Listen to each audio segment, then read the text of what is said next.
Rusya 2014 yılında işgal ettiği Kırım'da her türlü hukuksuzluk yanında insanlık suçunu işlemeyi fütursuzca sürdürüyor.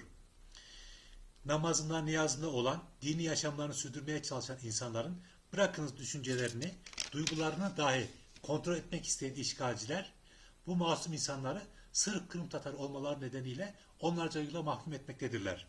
Bu düzmece mahkemelerden biri de 16 Eylül 2020 tarihinde Bahçesaray Grubu adı ile bilinen davada güdümlü ve sözde kararını açıklayacaktır. Bu işgalcilerin emeli 1944 yılındaki Kırım Tatar sürgün faciasına benzer Tatarsız bir Kırım yaratmaktan başka bir şey değildir. İşgalcilerin hukuka ve vicdana tamamen ters bu insanlık dışı uygulamalarını lanetliyorum.